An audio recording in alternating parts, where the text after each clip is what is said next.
大西洋公约组织75周年峰会明仔载要举行，按算的要求成员国来增加武器的生产，规格嘛要标准化，互战争的时所有的炮弹拢会当来共用。另外，英国国防大臣施里上任无到48点钟，就随去乌克兰访问，嘛宣布新一波的军事援助。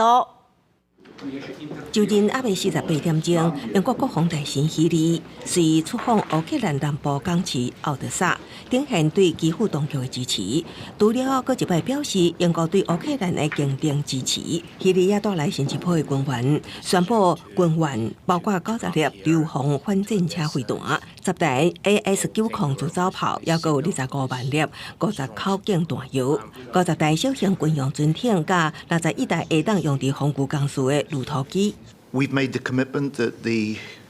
UK support for Ukraine will continue.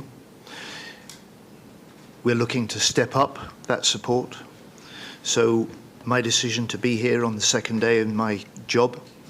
reflects this as our first priority and first commitment to you, to Ukraine. 英国4月捌宣布历年单笔上大规模军援乌克兰方案。英国国防部指出，希里已经指示一定爱伫未来100天内，将这进程的军援全数运去乌克兰，也代表英国跨党派拢团结支持乌克兰。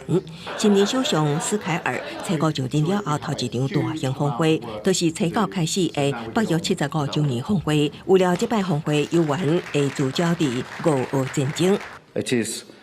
for me to be absolutely clear that the first duty of my government is security and defence, to make clear our unshakable support of NATO, and of course to reiterate, as I did to President Zelensky yesterday, the support that we will have in this country and with our allies towards Ukraine. 伫要二任的北约秘书长斯托滕伯格一直努力地注重北约本体，临时美国主导的协调对乌克兰的军援。美国总统拜登是邀请澳洲、日本、南韩、甲纽西兰等多人参与这摆峰会，显示面对中国崛起，北约伫亚洲的重要性日渐增加。会中有计头一摆做出国防产业承诺，要求成员国增加武器生产，佮恢复佮较严格实施弹药标准化，通互战场使用上的炮弹会当互通。公司新闻陈伟霆编译。